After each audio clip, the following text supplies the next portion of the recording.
Solid സ്റ്റേറ്റില് നമ്മൾ രണ്ടായി തരംതിരിച്ച് ക്രിസ്റ്റലൈൻ അമോർഫസ് ഒക്കെ ഇപ്പൊ കണ്ടു. ഇതില് ക്രിസ്റ്റലൈൻ സോളിഡ്സിന്റെ സ്ട്രക്ചറുകള്, ക്രിസ്റ്റലൈൻ സോളിഡ്സ്, ഇതിനെ കുറിച്ചാണ് ഈ ചാപ്റ്ററിൽ പഠിക്കാനുള്ളത് എന്ന് നമ്മൾ പറഞ്ഞിരുന്നു. ഇനി നമുക്കിതിന്റെ സ്ട്രക്ചറുകളിലേക്ക് പോവാം. അത് പഠിക്കുന്ന സമയത്ത് നമ്മൾ കേൾക്കുന്ന ഒരു ടേമാണ് ക്രിസ്റ്റൽ ലാറ്റിസ് എന്ന്. എന്താണ് ക്രിസ്റ്റൽ ലാറ്റിസ് എന്ന് ചോദിച്ചാല്, ഞാനിവിടെ ഒരു പിക്ചർ വരച്ചിട്ടുണ്ട്. ഇതിൽ ഓരോ ഈ ബ്ലാക്ക് ഡോട്ടുകളൊക്കെ കാണിക്കുന്നത് നമ്മളെ ക്രിസ്റ്റലൈൻ സോളിഡ്സിലെ ഇന്ററാക്ടിങ് പാർട്ടിക്കിൾസ് ആണ്. നമുക്ക് എക്സാമ്പിൾ ആയിട്ട് ആറ്റംസ് ആയിട്ട് എടുക്കാം. അപ്പൊ ഓരോ ആറ്റംസ് റെഗുലർ അറേഞ്ച്മെന്റിൽ ഇങ്ങനെ വെച്ചിരിക്കുകയാണ്. ഇങ്ങനെ ഈ 3 ഡയമെൻഷണൽ റെഗുലർ അറേഞ്ച്മെന്റിനെയാണ്, അങ്ങനെ അറേഞ്ച് ചെയ്ത് പോയാൽ നമുക്ക് കിട്ടുന്ന ഷേപ്പിനെയാണ് നമ്മൾ ക്രിസ്റ്റൽ ലാറ്റിസ് എന്ന് വിളിക്കുന്നത്. അപ്പോ ആദ്യം നമ്മളോട് ഒരു ക്വസ്റ്റ്യൻ വരാം, ആരാണ് ക്രിസ്റ്റൽ ലാറ്റിസ്? ക്രിസ്റ്റൽ ലാറ്റിസ് എന്ന് പറഞ്ഞാൽ ഇങ്ങനെ പറയാം,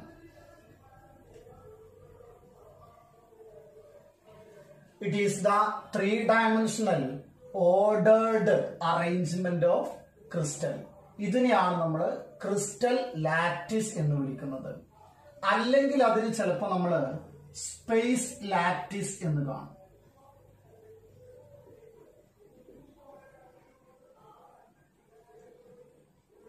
അങ്ങനെയാണെങ്കിൽ ഇതിൽ നമ്മൾ പിന്നീട് കേൾക്കുന്ന മറ്റൊരു വാക്കാണ് യൂണിറ്റ് സെൽ.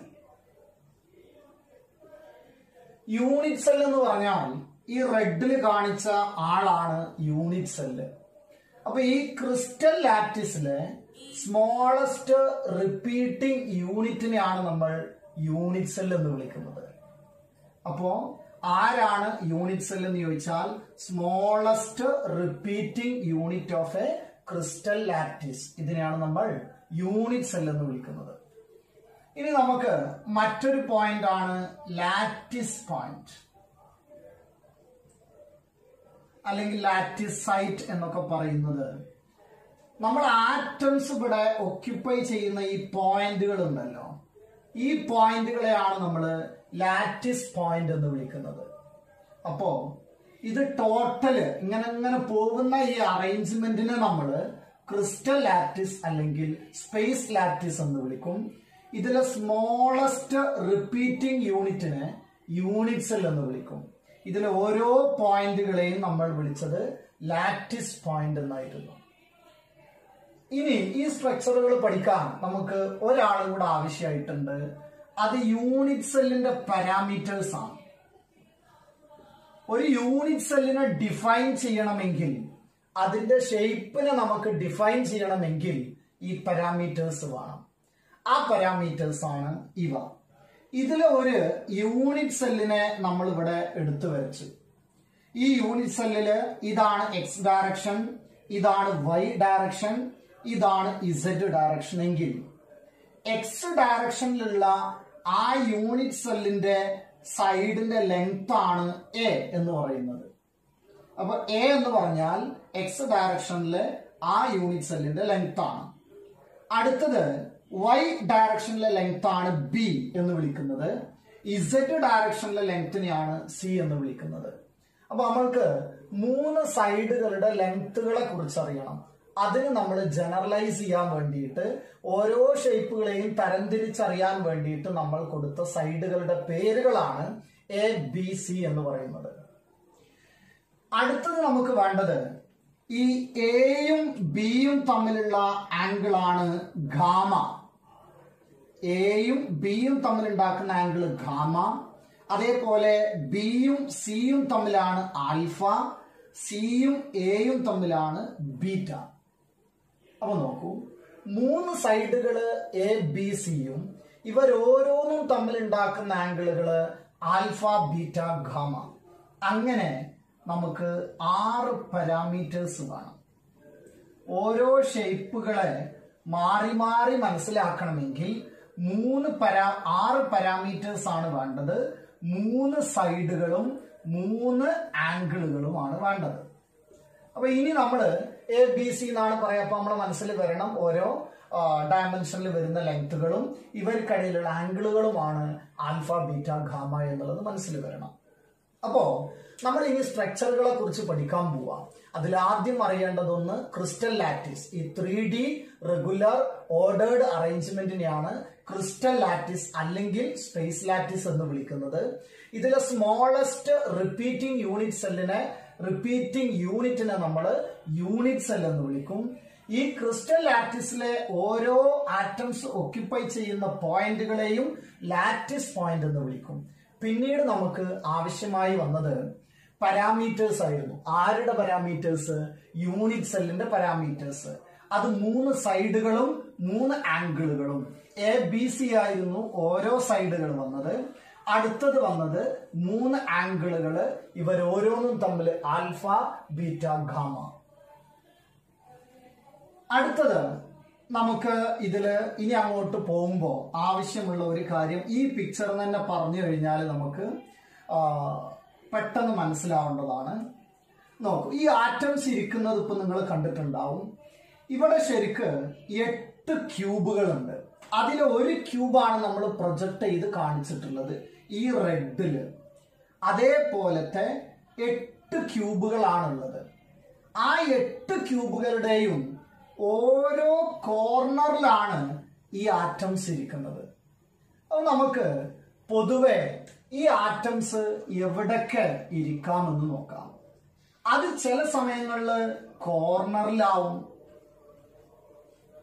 ചിലപ്പോ ആ ഓരോ ക്യൂബിന്റെയും ഫേസ് സെന്ററിൽ ഇരിക്കാം, ചിലപ്പോ അത് ബോഡി സെന്ററിലാവും. ഒരു ക്യൂബിന്റെ ബോഡി സെന്ററിലായിരിക്കും അതിരിക്കുന്നുണ്ടാവുക. അപ്പൊ ഈ ആറ്റംസ് നമ്മൾ ഈ വരച്ചതൊക്കെ കോർണറിലാണ് പ്ലേസ് ചെയ്ത് വെച്ചത്. പക്ഷെ കോർണറിലാവാം, ഫേസ് സെന്ററിലാവാം, ബോഡി സെന്ററിലാവാം. ഇങ്ങനെ എല്ലാ സ്ഥലങ്ങളിലും ഈ ആറ്റംസിന് ഇരിക്കാനുള്ള ഒരു പോസിബിലിറ്റി ഉണ്ട്. കോർണറിലാണെങ്കിൽ എന്താണ് സംഭവിക്കുക നമുക്ക് നോക്കാം. നോക്കൂ, ഈ ഒരു റെഡില് നമ്മൾ കാണിച്ച യൂണിറ്റ് സെല്ല് നോക്കുക. അതില് കോർണറിലെ ഒരു ആറ്റം ഞാൻ എടുക്കുന്നത് ഈ ടോട്ടൽ ക്യൂബിന്റെ സെന്ററിലുള്ള യൂണിറ്റ് സെല്ലാണ്. ഈ ആറ്റം ലാറ്റിസ് പോയിന്റ് ആണ് നമ്മൾ കൺസിഡർ ചെയ്യുന്നത്. അതിനുള്ള കാരണം ഞാനിപ്പോ പറഞ്ഞുതരാം. അപ്പൊ ഈ ഒരു ആറ്റം കൺസിഡർ ചെയ്താൽ എവിടെ ഉള്ളത്? ഈ കോർണറിലുള്ളതാണ്. അങ്ങനെയാണെങ്കിൽ ഈ ആറ്റം ഈ ക്യൂബുമായിട്ട് മാത്രമല്ല കോണ്ടാക്റ്റിൽ വരുന്നത്, ബാക്കി 8 ക്യൂബുകളായിട്ടും കോണ്ടാക്റ്റിൽ വരും. നിങ്ങൾക്ക് ആ പിക്ചർ നോക്കിയാൽ മനസ്സിലാവും. അപ്പൊ കോർണറിൽ ഇരിക്കുന്ന ആള് അടുത്തുള്ള എല്ലാ ടോട്ടൽ ക്യൂബ് കൊടുത്തു കഴിഞ്ഞാൽ 8 ക്യൂബുകളുമായിട്ട് കോണ്ടാക്റ്റിൽ വരുന്നുണ്ടാവും. അപ്പൊ ഞാൻ ഈ കോർണറിലുള്ള ആറ്റം എടുത്താലും ഇവിടെ ഒക്കെ ക്യൂബുകളുണ്ട്. അപ്പൊ ഈ കോർണറിലുള്ള ആറ്റവും 8 ക്യൂബുകളുമായിട്ട് കണക്ഷൻ വരും. അപ്പോ 8 ആളുകളാണ് ഇത് ഷെയർ ചെയ്യുന്നത്. അങ്ങനെയെങ്കിൽ ഇപ്പൊ നിങ്ങൾ ഒരു സ്ഫിയർ എടുക്കുക. ആ സ്ഫിയറിനെ 8 ഭാഗങ്ങളാക്കിയാൽ അതിലൊരു പോർഷൻ മാത്രമേ എവിടെ കിട്ടുള്ളൂ? ഒരു ക്യൂബിനകത്തേക്ക് കിട്ടുള്ളൂ. അങ്ങനെയാണെങ്കിൽ കോൺട്രിബ്യൂഷൻ, ഒരു കോർണറിലുള്ള കോൺട്രിബ്യൂഷൻ എന്ന് പറയുന്നത് 1/8 ആണ്. 1/8 മാത്രമേ കോൺട്രിബ്യൂട്ട് ചെയ്യുള്ളൂ. അങ്ങനെയാണെങ്കിൽ ഒരു ക്യൂബിന് 8 കോർണർ ആണുള്ളത്. ആ 8 കോർണറിൽ ഓരോന്നും 1/8 കോൺട്രിബ്യൂട്ട് ചെയ്താൽ ഒരു പാർട്ടിക്കിൾ ആവും. അപ്പൊ നമ്മളോട് ചോദ്യം വരിക, ഒരു ക്യൂബ് ഉണ്ട്, ആ ക്യൂബിന്റെ ഓരോ കോർണേഴ്സിലും ഓരോ പാർട്ടിക്കിൾ ഉണ്ടെങ്കിൽ ഇതിന്റെ ടോട്ടൽ കോൺട്രിബ്യൂഷൻ എത്രയാ? ടോട്ടൽ നമ്പർ ഓഫ് പാർട്ടിക്കിൾസ് എത്രയാ? 1 വന്നിട്ടുള്ളൂ. കാരണം ഓരോ പാർട്ടിക്കിളും കോൺട്രിബ്യൂട്ട് ചെയ്യുന്നത് 1/8 മാത്രമേ ഉള്ളൂ. അപ്പൊ ഇനി നമ്മൾ ഇത് പറയില്ല.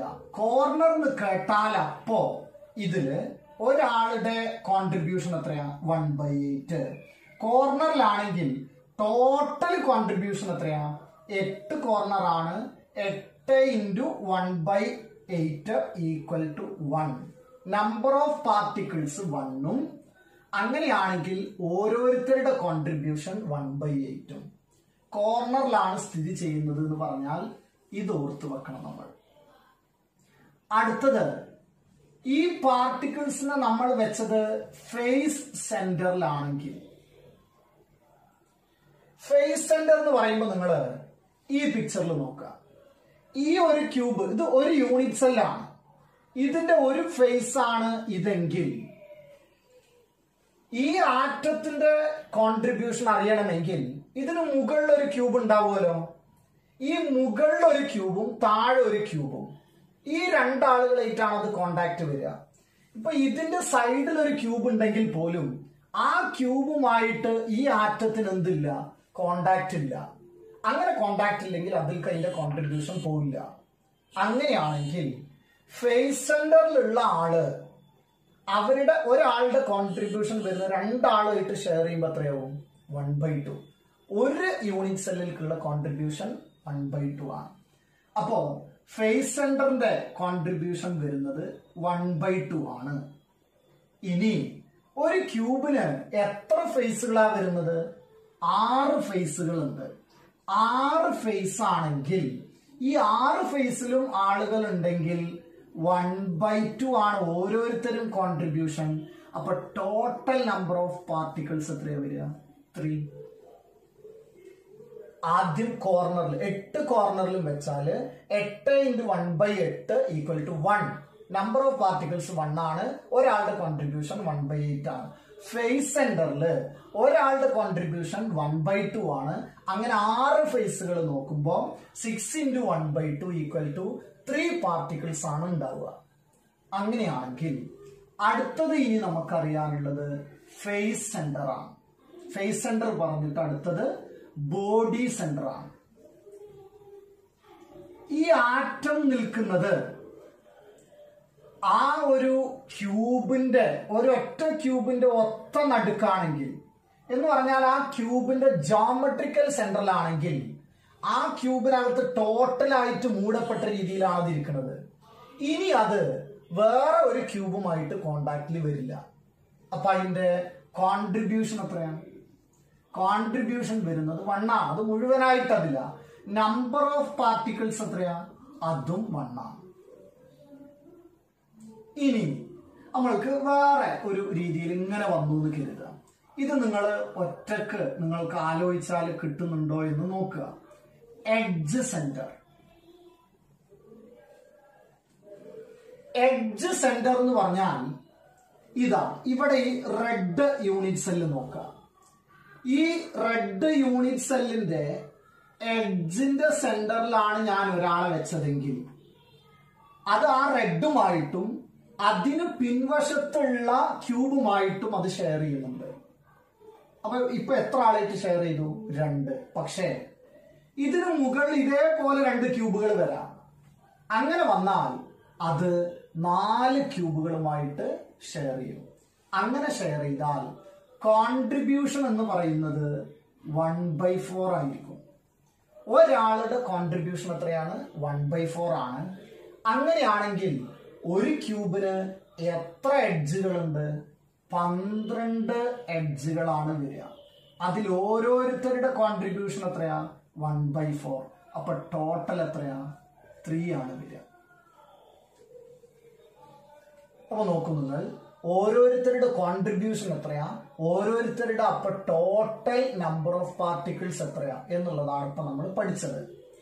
നോക്കും, ഈ കോൺട്രിബ്യൂഷൻ കിട്ടിയാൽ ഇത് ഉപയോഗിച്ചാണ് നിങ്ങൾക്ക് ഇലക്ട്രോസ്റ്റാറ്റിക്സിലെ ഫ്ലെക്സിന്റെ ക്വസ്റ്റ്യൻസ് വരുന്നത്. ഫ്ലെക്സിൽ നമ്മൾ ചോദിക്കും, ഒരൊറ്റ ചാർജ്, ഒരു ക്യൂ എന്ന സ്ഫെറിക്കൽ ചാർജ് ഒരു ക്യൂബിന്റെ കോർണറിൽ വെച്ചു. കോർണറിൽ അപ്പൊ ഒരാളേ ഉള്ളൂ, എല്ലാ കോർണറിലും വെക്കുന്നില്ല. ഒരൊറ്റ കോർണറിൽ ഒരൊറ്റ ചാർജിനെ വെച്ചാൽ അതിന്റെ ക്യൂ ഇൻസൈഡ് എത്രയാണെന്നാ ചോദ്യം. ക്യൂ ഇൻസൈഡ് എത്രയാന്ന് ചോദിച്ചാൽ ടോട്ടൽ എത്രയാ? Q/8 ആണ് കോൺട്രിബ്യൂഷൻ വരിക, കാരണം കോർണറിലാ വെച്ചത്. ഇനി അടുത്തത് ക്വസ്റ്റ്യൻ ഇങ്ങനെയാണ്. ആ ചാർജ് നമ്മൾ വെച്ചത് ഫേസ് സെന്ററിലാണെങ്കിൽ എത്രയാ ക്യൂ ഇൻസൈഡ് വരിക? Q inside equal to face സെന്ററിന്റെ കോൺട്രിബ്യൂഷൻ എത്രയാ? 1/2. അപ്പോ Q/2 എന്നാണ് വരിക. ഒറ്റ ചാർജ് വെക്കുന്നുള്ളൂ, വേറെ ഉണ്ടെങ്കിൽ അതൊക്കെ കൂട്ടണം. ഇനി അടുത്തത് നമ്മള് ബോഡി സെന്ററിലാണെന്ന് കരുതുക. അപ്പൊ ക്യൂ ഇൻസൈഡ് എത്രയാ? ക്യൂ അതാണ് വരിക. അതല്ല എഡ്ജ് സെന്റർ ആണെന്ന് കരുതുക. എഡ്ജ് സെന്റർ ആണെങ്കിൽ ക്യൂ ഇൻസൈഡ് എത്രയാ കിട്ടുക? എഡ്ജ് സെന്ററിന്റെ കോൺട്രിബ്യൂഷൻ 1/4 ആണ്. അപ്പൊ Q/4. ഇതാണ് ഫ്ലെക്സുമായി ബന്ധപ്പെട്ട് സോളിഡ് സ്റ്റേറ്റുമായി റിലേറ്റ് ചെയ്ത് ചെയ്യേണ്ട ക്വസ്റ്റ്യൻസ്. അങ്ങനെയാണ് വരിക. അപ്പൊ നമ്മൾക്ക് അവിടെ ക്യൂ ഇൻസൈഡ് കിട്ടി. ഇപ്പൊ നമ്മള് കോൺട്രിബ്യൂഷൻസ് പറഞ്ഞു. ഇനി നമുക്ക് അറിയേണ്ടത് യൂണിറ്റ് സെല്ലിനെ നമുക്ക് രണ്ടായിട്ട് ക്ലാസിഫൈ ചെയ്യാൻ കഴിയും. യൂണിറ്റ് സെല്ല്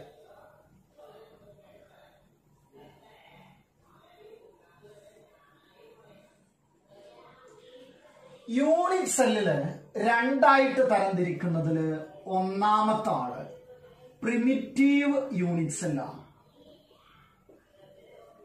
അല്ലെങ്കിൽ നമ്മള് ഇപ്പൊ ഇത് ക്യൂബ് ആണെങ്കിൽ സിമ്പിൾ ക്യൂബിക് എന്നൊക്കെ പറയുന്നത് പ്രിമിറ്റീവ് യൂണിറ്റ് സെല്ലിനെയാണ്. അപ്പൊ യൂണിറ്റ് സെല്ലിനെ രണ്ടായി തരംതിരിക്കാം. അതിലൊന്ന് പ്രിമിറ്റീവ് യൂണിറ്റ് സെൽ. എന്താണ് പ്രിമിറ്റീവ് യൂണിറ്റ് സെൽ എന്ന് ചോദിച്ചാൽ കോർണറിൽ മാത്രമേ പാർട്ടിക്കിൾസ് ഉള്ളൂ. ആറ്റംസ് ഇരിക്കുന്നത് കോർണറിൽ മാത്രമാണെങ്കിൽ ഫേസ് സെന്ററിലില്ല, ബോഡി സെന്ററിലില്ല, എഡ്ജ് സെന്ററിലോ എവിടെയില്ല, കോർണറിൽ മാത്രമേ ആരുള്ളൂ, ആറ്റംസ് ഇരിക്കുന്നുള്ളൂ എങ്കിൽ അതിനെയാണ് നമ്മൾ പ്രിമിറ്റീവ് യൂണിറ്റ് സെൽ എന്ന് വിളിക്കുന്നത്. അങ്ങനെ പ്രിമിറ്റീവ് യൂണിറ്റ് സെൽ ആണെങ്കിൽ ഇതിൽ എത്ര പാർട്ടിക്കിൾസ്, നമ്പർ ഓഫ് പാർട്ടിക്കിൾസ് എത്ര ഉണ്ട് എന്ന് അറിയണം. അങ്ങനെയാണെങ്കിൽ 8 കോർണർ ആണ്. ആ 8 കോർണറിൽ ഓരോന്നിന്റെയും കോൺട്രിബ്യൂഷൻ 1/8 ആണ്. ഈക്വൽ ടു 1 ആറ്റം അല്ലെങ്കിൽ 1 പാർട്ടിക്കിൾ ആണ് ഉണ്ടാവുക. അപ്പോ ഒരു സോളിഡിന്റെ ഷേപ്പ് എന്ന് പറയുന്നത് സിമ്പിൾ ക്യൂബിക് ആണ് അല്ലെങ്കിൽ പ്രിമിറ്റീവ് യൂണിറ്റ് സെൽ ആണ് എന്ന് കണ്ടാൽ അപ്പൊ നമുക്ക് വരണം എന്ത്? അതിലുണ്ടാവുക ഒരു പാർട്ടിക്കിൾ ആയിരിക്കും. 1/8 ആണ് കോൺട്രിബ്യൂഷൻ. കോർണറിൽ മാത്രം. ഇതാണ് ശ്രദ്ധിക്കേണ്ടത്. കോർണറിൽ മാത്രമാണെങ്കിൽ അതാരാ? പ്രിമിറ്റീവ് യൂണിറ്റ് സെല്ലാണ്. അപ്പൊ യൂണിറ്റ് സെല്ലിനെ നമ്മൾ രണ്ടായി തരംതിരിക്കുന്നു എന്നാ പറഞ്ഞത്. അതിലൊന്ന് കഴിഞ്ഞു. രണ്ടാമത്തെ ആളാണ് സെന്റേർഡ് യൂണിറ്റ് സെൽ.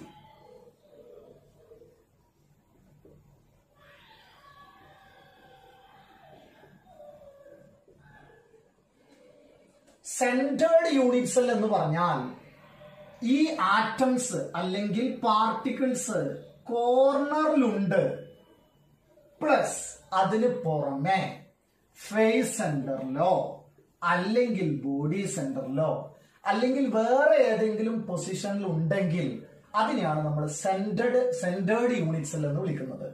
അപ്പൊ കോർണറിൽ മാത്രമാണെങ്കിൽ പ്രിമിറ്റീവും, കോർണറിന് പുറമെ, കോർണർ ഉണ്ട് കേട്ടോ, ഇതും ഉണ്ട്, വേറെ ഏതെങ്കിലും പൊസിഷനിലും ഉണ്ടെങ്കിൽ അതിനെയാണ് നമ്മൾ സെന്റേർഡ് യൂണിറ്റ് സെൽ എന്ന് വിളിക്കുന്നത്. ഈ സെന്റേർഡ് യൂണിറ്റ് സെല്ലിനെ മൂന്നായിട്ട് തരംതിരിക്കാം. അപ്പോ യൂണിറ്റ് സെല്ലിനെ രണ്ടാക്കി, പ്രിമിറ്റീവും സെന്റേർഡും. ഇനി സെന്റേർഡ് യൂണിറ്റ് സെല്ലിനെ മൂന്നാക്കി തരംതിരിക്കാം. സെന്റേർഡ് യൂണിറ്റ് സെല്ലിന്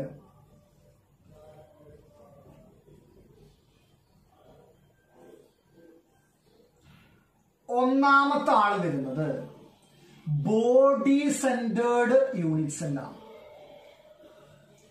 അതിൽ നിന്ന് തന്നെ അതിന്റെ ഒരു അർത്ഥം നമുക്ക് മനസ്സിലായിട്ടുണ്ടാവും. ബോഡി സെന്റേർഡ് യൂണിറ്റ് സെല്ല് കോർണറിലുണ്ടോ? ഉണ്ട്. കോർണറിലുമുണ്ട്, അതിനു പുറമെ ആ ബോഡിയുടെ സെന്ററിലുമുണ്ട്.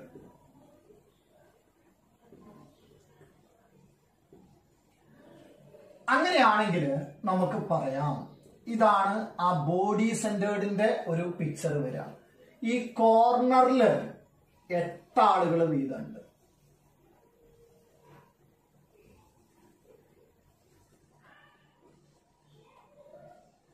അതിന് പുറമെ ആ ബോഡിയുടെ സെന്ററിലുണ്ട്. അങ്ങനെയാണെങ്കിൽ നമ്പർ ഓഫ് പാർട്ടിക്കിൾസ് നമുക്ക് കാൽക്കുലേറ്റ് ചെയ്യാൻ പറ്റും. എത്ര നമ്പർ ഓഫ് പാർട്ടിക്കിൾസ് ആണുള്ളത്? ഇവിടെ നമ്മുടെ ആ ബോഡിക്കകത്ത് ഒരാളുണ്ടല്ലോ, ബോഡി സെന്റേർഡ് ആണെങ്കിൽ അതിന്റെ കോൺട്രിബ്യൂഷൻ എത്രയാ? 1 പ്ലസ്. ഇനി 8 ആളുകൾ കോർണറിലാണ്, അപ്പോ 8 into 1/8 ഈക്വൽ ടു 2 പാർട്ടിക്കിൾസ് ആണ് വരിക.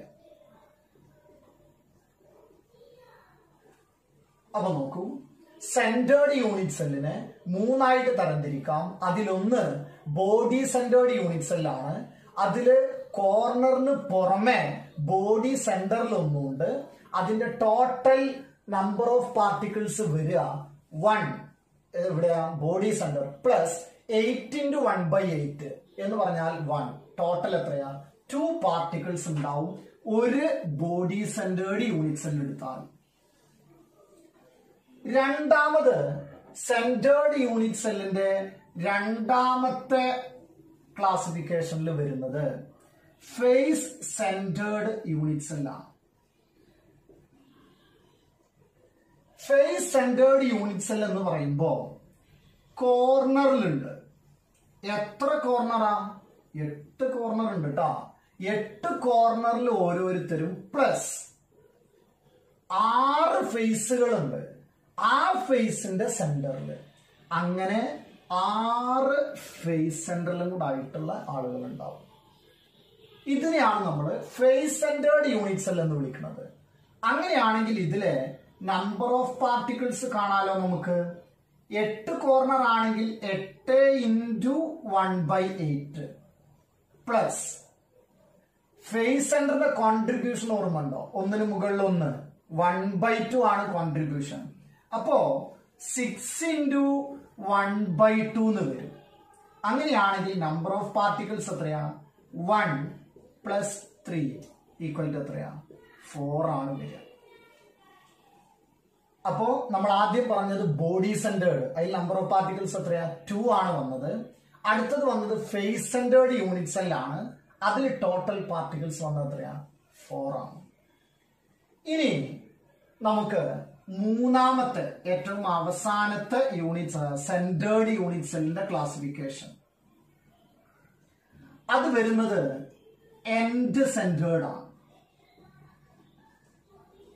End centred unit cell. End centred എന്ന് പറഞ്ഞാല് 8 കോർണറിൽ ഓരോരുത്തരുണ്ട് പ്ലസ് അതിന് പുറമെ ഇപ്പൊ നമുക്ക് നേരത്തെ പിക്ചറിൽ പറയായിരുന്നെങ്കിൽ ഫേസ് സെന്റർ കാണിക്കുകയാണെങ്കിൽ നോക്കിക്കോളൂ കേട്ടോ. ഇതാണ് ഫേസ് സെന്റർ 1, ഇവിടുത്തെ ഒരു ഫേസ് സെന്ററില് 2, ഇതിന് ഈ ക്യൂബിന് പുറത്തുള്ള ഫേസ് സെന്ററിൽ 1, അപ്പൊ അത് ടോട്ടൽ 3 ആയി. ഈ ഫേസ് സെന്ററിൽ 4, ഈ ഫേസ് സെന്ററിൽ 5, പിന്നെ ഈ മുൻഭാഗത്തുള്ള ഫേസ് സെന്ററിൽ 6. അങ്ങനെയായിരുന്നു നമ്മളെ പാർട്ടിക്കിൾസ് ഫേസ് സെന്റേർഡിൽ വരിക. അത് മാറിയിട്ട് എൻഡ് സെന്റേർഡ് എന്ന് പറഞ്ഞാൽ 8 കോർണറിൽ വന്നു, പിന്നെ 2 ഓപ്പോസിറ്റ് ഫേസ് സെന്ററിൽ വരും. ഇതിനെയാണ് നമ്മൾ എൻഡ് സെന്റേർഡ് എന്ന് വിളിക്കുന്നത്. അപ്പോ ഈ ഒരു ഫേസ് എടുത്താൽ ഈ ഒരു ഫേസ്, അപ്പൊ നോക്കൂ, ഇവിടെ ഒന്നും ഇവിടെ ഒന്നും. ഇതിനെയാണ് നമ്മൾ എൻഡ് സെന്റേർഡ് എന്ന് വിളിക്കുന്നത്. എൻഡ് സെന്റേർഡ് യൂണിറ്റ് സെല്ലിലെ നമ്പർ ഓഫ് പാർട്ടിക്കിൾസ് അപ്പൊ എത്രയാവും? 8 കോർണറിൽ വരുമ്പോ 8 into 1/8 പ്ലസ് അടുത്തത് 2 into 2 ഫേസ് സെന്ററാ. ഫേസ് സെന്ററിന്റെ കോൺട്രിബ്യൂഷൻ എത്രയാ? 1/2 equal to 1 plus 1 equal to എത്രയാ? 2 പാർട്ടിക്കിൾസ് ആണ് വരിക. ഇങ്ങനെയാണ് നമ്മൾ യൂണിറ്റ് സെല്ലിനെ ക്ലാസിഫൈ ചെയ്യുന്നത്. അപ്പൊ നോക്കൂ, ഇത് നമ്മൾക്ക് ആ ഒരു 3 ഡയമെൻഷണൽ ഐഡിയ മനസ്സിൽ കിട്ടിക്കഴിഞ്ഞാല് പിന്നെ വളരെ സിമ്പിൾ ആണ്.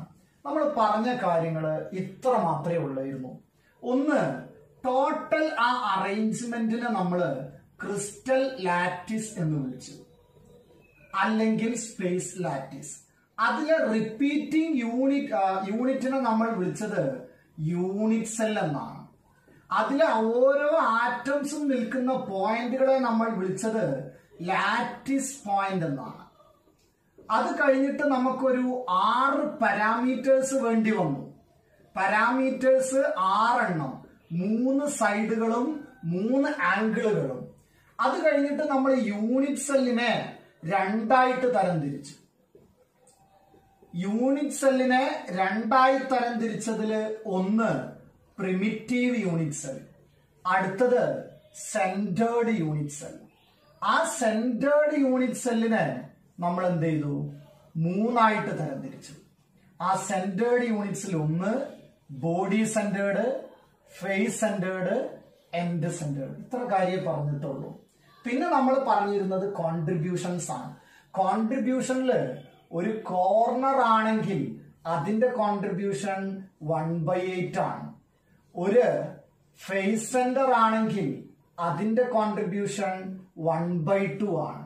ഒരു ബോഡി സെന്റർ ആണെങ്കിൽ അതിന്റെ കോൺട്രിബ്യൂഷൻ 1 ആണ്. എഡ്ജ് സെന്റർ ആണെങ്കിൽ അതിന്റെ കോൺട്രിബ്യൂഷൻ 1/4 ആണ്.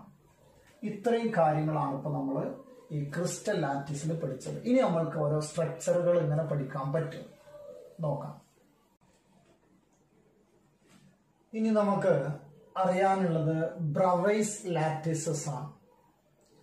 ബ്രവൈസ് ലാറ്റിസസ് എന്ന് പറഞ്ഞാല് നമ്മളൊരു ക്രിസ്റ്റൽ ലാറ്റിസ് കേട്ടു. ഈ ക്രിസ്റ്റൽ ലാറ്റിസ് എന്ന് പറഞ്ഞാൽ ആ ഒരു അടുക്കി വെക്കുന്ന ഒരു 3D അറേഞ്ച്മെന്റിനെയാണ് നമ്മൾ ക്രിസ്റ്റൽ ലാറ്റിസ് എന്ന് പറഞ്ഞത്. അപ്പൊ നമ്മള് സാധാരണ ഒരു ബ്രിക്ക്, നമ്മളിപ്പോ സാധാരണ ഒരു ചുമര് പടുത്ത് കൊണ്ടുപോകണമെന്ന് കരുതുക. അങ്ങനെ ഒരു ബ്രിക്കിന് മുകളിൽ മറ്റൊരു ബ്രിക്ക് ഇങ്ങനെ വെച്ചിട്ട് നമ്മൾ ഒരു ഷേപ്പ് ഉണ്ടാക്കി. അങ്ങനെ ബ്രിക്കിന് മുകളിൽ ബ്രിക്ക് ഇങ്ങനെ അടുക്കി വെച്ച് പോകുമ്പോൾ നമുക്കൊരു ഷേപ്പ് കിട്ടുന്നുണ്ട്. അങ്ങനെ ബ്രിക്ക് അല്ലെങ്കിൽ വേറെ ഏത് ഒരു ഷേപ്പിന് മുകളിലാണ് ഇങ്ങനെ അടുക്കി കൊണ്ടുപോകാൻ കഴിയുക. അങ്ങനത്തെ 3 ഡയമെൻഷണൽ അറേഞ്ച്മെന്റിന്റെ പോസിബിൾ ആയിട്ടുള്ള എല്ലാ ഷേപ്പുകളും നോക്കിയപ്പോ ടോട്ടലായിട്ട് നമുക്ക് കിട്ടുന്നത് 14 ഷേപ്പുകളാണ്. 14 ഷേപ്പുകൾ എന്ന് പറഞ്ഞാൽ ഒരു ഷേപ്പിൽ തന്നെ ചില മാറ്റങ്ങൾ വരുത്തിയിട്ട്, ഇപ്പൊ ഒരു ഷേപ്പിൽ വരുത്തുന്ന മാറ്റം ഞാൻ പറയാം. ഒരു ഷേപ്പിൽ തന്നെ നമുക്ക് അത് ബോഡി സെന്റേർഡ് ആവാം, അല്ലെങ്കിൽ അതേ ഷേപ്പ് തന്നെ ചിലപ്പോൾ എൻഡ് സെന്റേർഡ് ആവാം, ചിലപ്പോൾ അത് ഫേസ് സെന്റേർഡ് ആവാം. അങ്ങനെ മാറി വരാം. അപ്പൊ ഒരു ഷേപ്പ് കിട്ടിയിട്ട് ആ ഷേപ്പിൽ തന്നെ മാറ്റങ്ങൾ വരാം. അങ്ങനെ എല്ലാ സാധ്യമായ ഷേപ്പുകളെയും നമ്മൾ പറയുന്ന പേരാണ് ബ്രവൈസ് ലാറ്റിസസ്. അപ്പോ ബ്രവൈസ് ലാറ്റിസസ് അങ്ങനെ 14 പോസിബിൾ ആയിട്ടുള്ള ലാറ്റിസസുകളുണ്ട്. ഇതിനെയാണ് നമ്മൾ ബ്രവൈസ് ലാറ്റിസസ് എന്ന് പറയുന്നത്. പക്ഷേ ആ ഒരു ഷേപ്പ് കിട്ടിയിട്ട് അതിനെ നമ്മൾ ബോഡി സെന്റേർഡ് അല്ലെങ്കിൽ ചിലപ്പോൾ ഫേസ് സെന്റേർഡ് അങ്ങനെ വീണ്ടും തരംതിരിവായി പോകല്ലോ. അത് ഒഴിവാക്കിയാൽ 7 ഷേപ്പുകളാണ് കിട്ടുക. അതിനെ നമ്മൾ വിളിക്കും ക്രിസ്റ്റൽ സിസ്റ്റം എന്ന്. അപ്പോ ആകെ 7 ക്രിസ്റ്റൽ സിസ്റ്റംസ് ആണുള്ളത്. ഇതിൽ തന്നെ മാറിയിട്ട് ബോഡി സെന്റേർഡ്, എൻഡ് സെന്റേർഡ്, അങ്ങനെ ടോട്ടൽ പോസിബിൾ ആയിട്ടുള്ള ക്രിസ്റ്റൽ ലാറ്റിസസ് വരുന്നത് 14 എണ്ണമാണ്. അത് ബ്രവൈസ് ലാറ്റിസസ് എന്ന് വിളിക്കും നമ്മൾ. അപ്പോ നമ്മളൊന്ന് ആലോചിച്ച് നോക്കുക. ആദ്യം നമ്മൾ പറഞ്ഞിരുന്നു ആരാണ് ക്രിസ്റ്റൽ ലാറ്റിസ്. അപ്പൊ 3D അറേഞ്ച്മെന്റ്, ഓർഡേർഡ് അറേഞ്ച്മെന്റിനെയാണ് നമ്മൾ ക്രിസ്റ്റൽ ലാറ്റിസസ് എന്ന് വിളിച്ചത്. അങ്ങനെയാണെങ്കിൽ ക്രിസ്റ്റൽ സിസ്റ്റം എന്ന് പറഞ്ഞാൽ അങ്ങനെ ഓർഡേർഡ് ആയിട്ട് നമുക്ക് എത്ര ഷേപ്പുകൾ പോസിബിൾ ആണ്? 7 എണ്ണം. അതാണ് ക്രിസ്റ്റൽ സിസ്റ്റം എന്ന് പറയുന്നത്.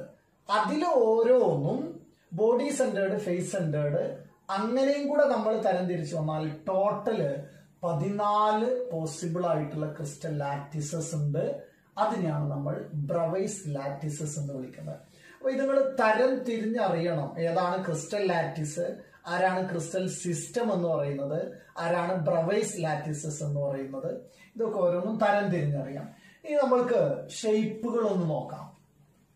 ഈ ഷേപ്പുകള് നമ്മൾ പറയുന്ന സമയത്ത് പാരാമീറ്റേഴ്സ് പറഞ്ഞിരുന്നു. യൂണിറ്റ് സെല്ലില് അതിന്റെ ലെങ്ത്തുകള്, ഓരോ ആക്സിസിലൂടെ ഉള്ള ലെങ്ത്തുകള് ABC ആക്സിയൽ ലെങ്ത്തുകൾ. ഈ ഓരോ ലെങ്ത്തുകളും ഉണ്ടാക്കുന്ന ആംഗിളുകൾ ആൽഫ ബീറ്റ ഗാമ എന്ന് നമ്മൾ പറഞ്ഞിരുന്നു. അതിന് നമ്മൾ ആക്സിയൽ ആംഗിൾസ് എന്നും പറയും.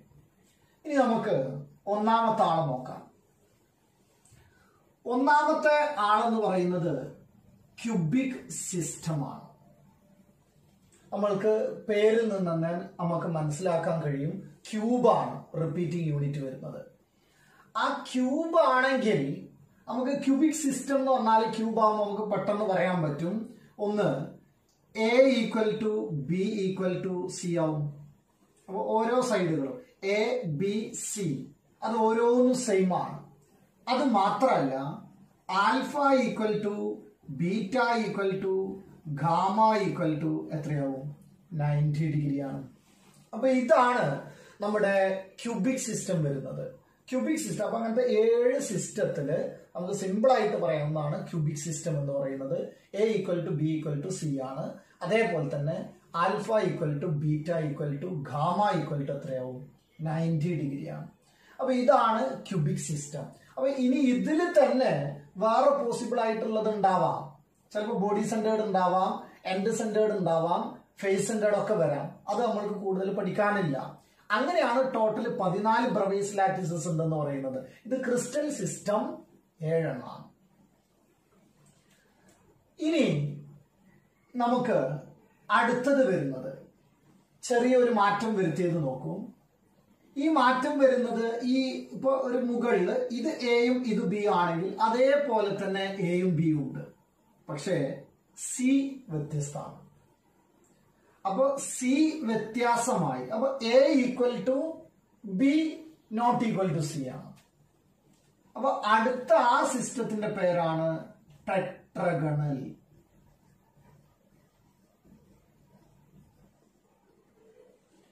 അപ്പൊ ടെട്രഗണൽ സിസ്റ്റം ആണെങ്കിൽ A equal to B not equal to C ആണ്. നമുക്ക് എഴുതാം A equal to B not equal to C. പക്ഷെ ആംഗിളുകളൊക്കെ 90 ആണ്. ഇവിടെ 90 വന്ന് താഴോട്ട് ഇങ്ങനെ നേരെ പെർപെൻഡിക്കുലർ ആണ്. അപ്പൊ ആംഗിൾ എത്രയാണ്? 90 ഡിഗ്രിയാണ്. അങ്ങനെയാണെങ്കിൽ നമുക്ക് എന്ത് എഴുതാം? Alpha equal to beta equal to gamma equal to എത്രയാണ്? 90 ഡിഗ്രി. ഇതാണ് ടെട്രഗണൽ സിസ്റ്റത്തിൽ വരിക. അടുത്തതാണ് ഓർത്തോറോംബിക് എന്ന് പറയുന്നത്.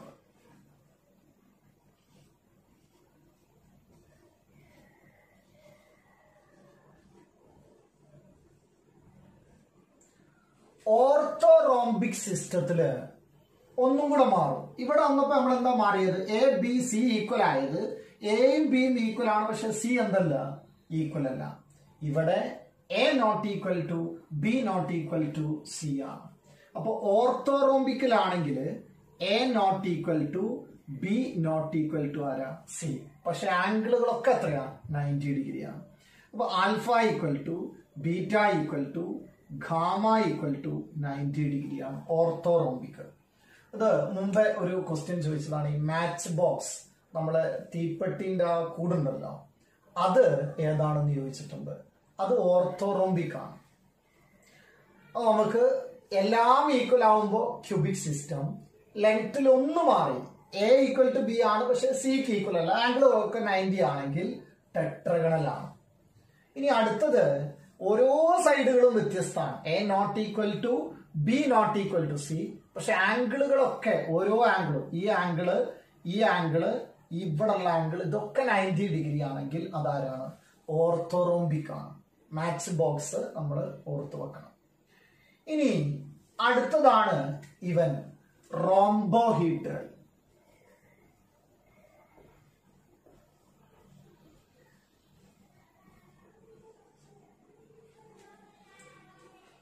ഈ റോംബോഹീഡ്രൽ എന്ന് പറഞ്ഞാൽ, അല്ലെങ്കിൽ നമ്മൾ അതിനെ മറ്റൊരു പേര് വിളിക്കും ട്രയഗണൽ.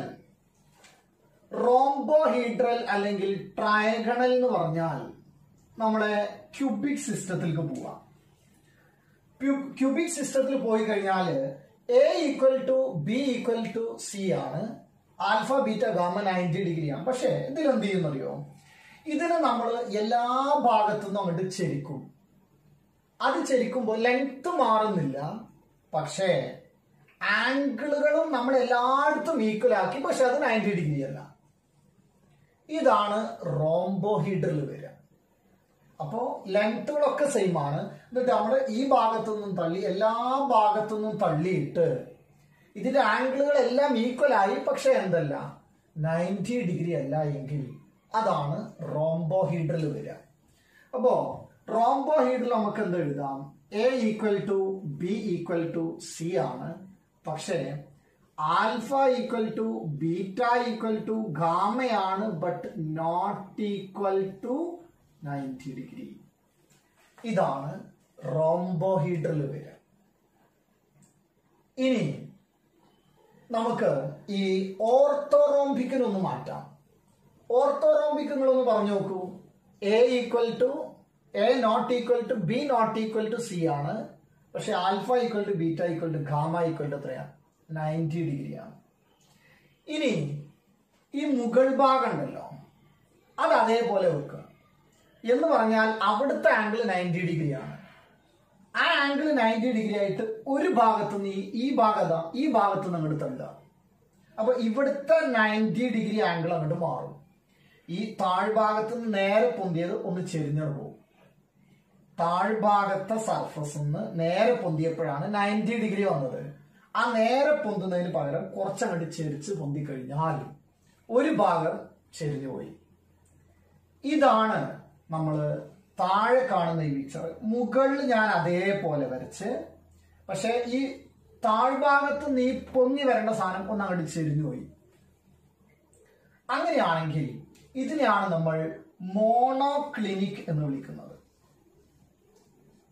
അപ്പൊ മോണോക്ലിനിക് കിട്ടണമെങ്കിൽ ഓർത്തോറോംബിക് എന്ന് പോകണം. ഓർത്തോറോംബിക്കിൽ ഒരു ആംഗിളാ മാറ്റുന്നത്. അപ്പൊ ഓർത്തോറോംബിക്കിന്റെ സൈഡുകൾ എങ്ങനെയാ?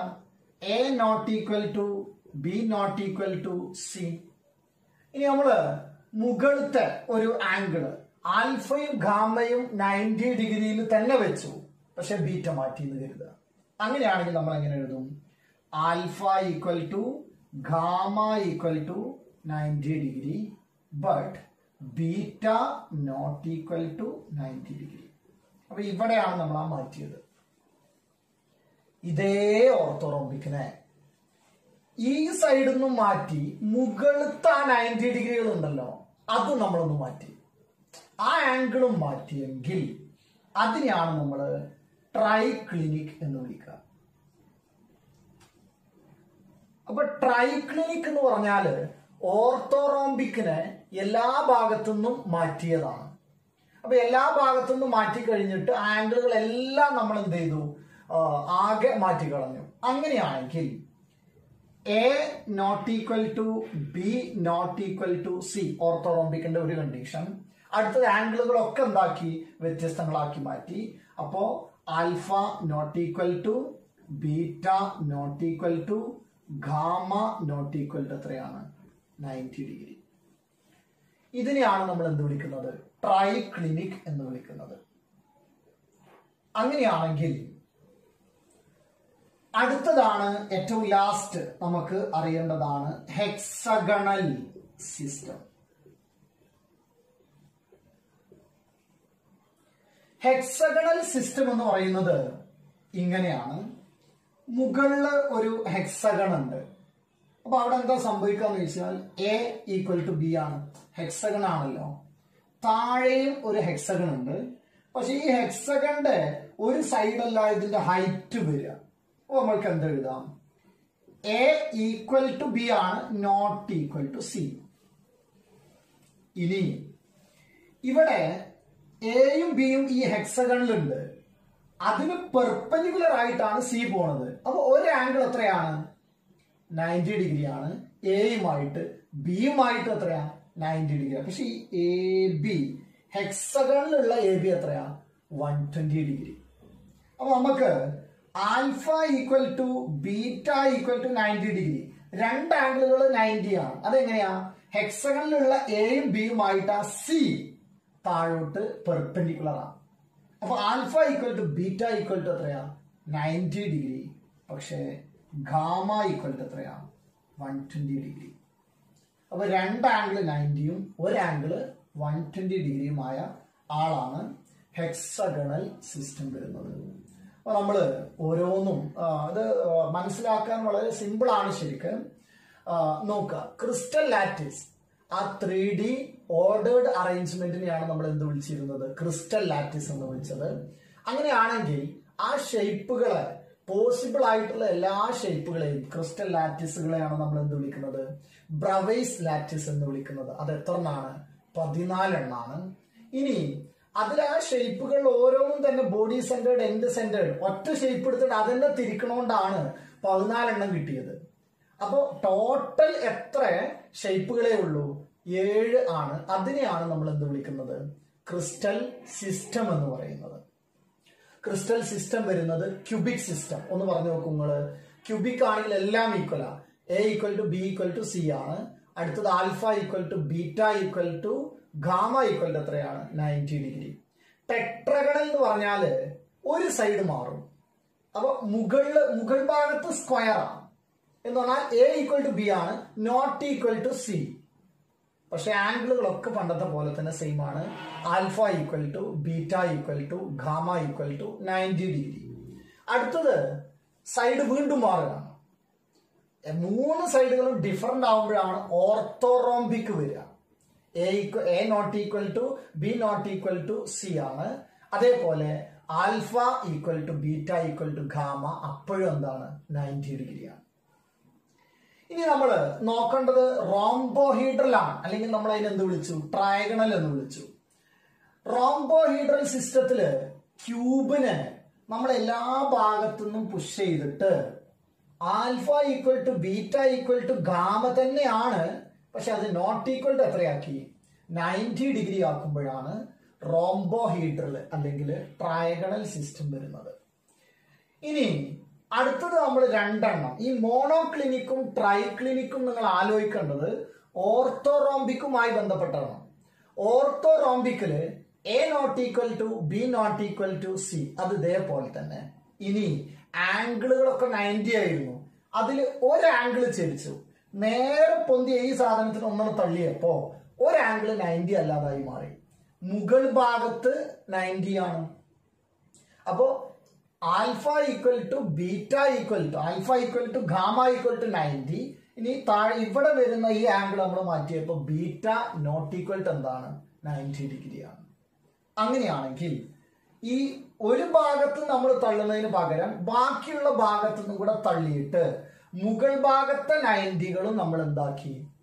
മാറ്റിക്കഴിഞ്ഞാൽ അപ്പൊ നമുക്ക് കിട്ടുക ഒന്നും വളരെ അസിമെട്രിക് ആയിട്ട് കിടക്കുന്നത് A not equal to B not equal to C, alpha not equal to beta not equal to gamma not equal to 90 degree ആണെങ്കിൽ അതിനെയാണ് നമ്മൾ ട്രൈക്ലിനിക് എന്ന് പറയുന്നത്. അടുത്തത് ഹെക്സഗണൽ ആണ്. ഹെക്സഗണൽ വളരെ സിമ്പിൾ ആണ്. മുകൾ ഭാഗം ആലോചിക്കുക, ഹെക്സഗൺ. താഴ്ഭാഗം hexagon. A equal to B കിട്ടി, പക്ഷെ ഹൈറ്റ് സെയിം അല്ല. അപ്പൊ A equal to B not equal to C.